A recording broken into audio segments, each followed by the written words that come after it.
okay, there's two ways of selling a product overseas. There's one, getting an order because someone found your product online or from marketing, which is great. Then you don't really know the market that you're selling to. You're servicing that company who wants to buy the product. But if you want to be a consistent exporter and grow your export, you want to learn the markets that you're going to sell to.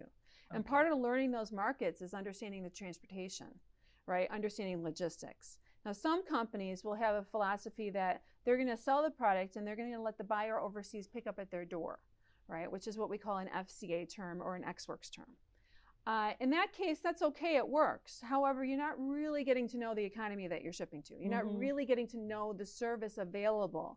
So it doesn't make your company as dynamic as it needs to be to really integrate into that country. Okay. And if you really want to have more than one buyer in a country and you want to have a diversity in that country, you want to start getting to know their culture, what their needs are from a logistics point of view, and what their concerns are, versus than just saying, oh, pick it up at my door, I don't want to be involved in it. I love what you're saying because it goes into short-term exporting versus long-term. Yeah. So in the long term, you want to do more than just shipping.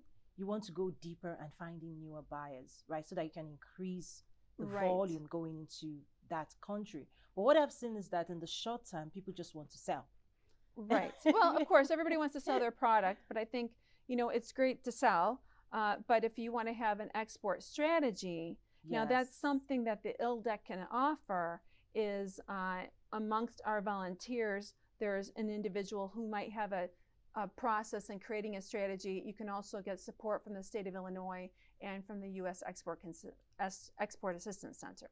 Wow, this is so good. Thank you so much, because now I'm seeing it as you can start.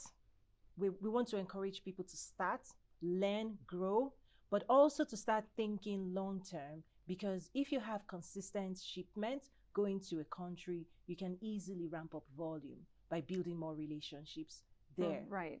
Wow. So, and then go to countries that you might not consider.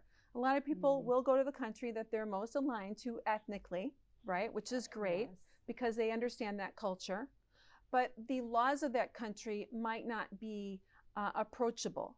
For example, the United States has about 21 foreign trade agreements, and those foreign trade agreements are with countries to inspire trade, and they've created an easier barrier to get into that country. So they've lowered the barriers of entry. So that might not be where you're ethnically used to trading with, right? So getting to know that culture, understanding why would we have a trade agreement with that area, and what does that benefit us? So for example, selling your product to the European market, which requires a CE mark and has a lot of restrictions locally on products and how they're made and what they're made of, while a lot of our free trade agreement countries, they have agreed to take our certifications and adopt them. So that's going to create a lower barrier and a lower cost. The same thing is if you're selling to Europe and you're selling your product, a lot of the buyers will have you deduct their VAT. So that, let's say, is between 18 to 24%. Wow. So here you're selling a product and they're like, yeah, we're happy to buy your product. We want to distribute your product, but we need you to lower the cost 24% so we can sell it throughout the entire Europe, and we can then charge our VAT on top of that. That's very difficult to do. So is that the best market to go after first?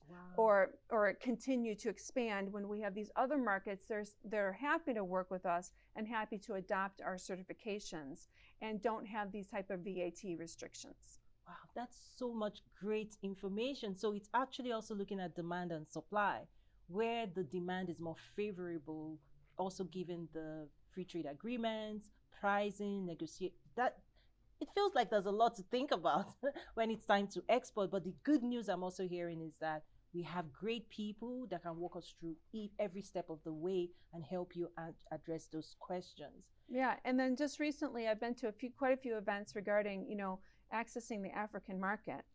And of course there's, many countries in Africa, many different cultures. And the African customs regulations have changed over time now. They don't want used products. They want high quality products. And they want US products, US made products. So the customs regulations have actually started to alter what's allowed to be imported so that, there's countries that are not becoming dumping grounds of cheap goods, used goods, and stuff that people don't want. They want to evolve their country themselves. And so these are interesting markets, and there's a lot of support through the US government in helping accessing those markets to see if we can compete.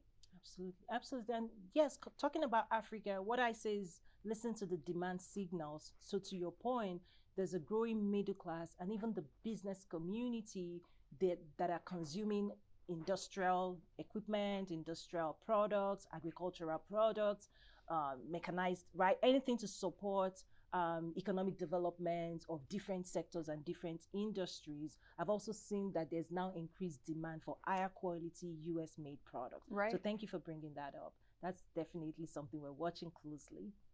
So for us here in Aurora, what else do we need?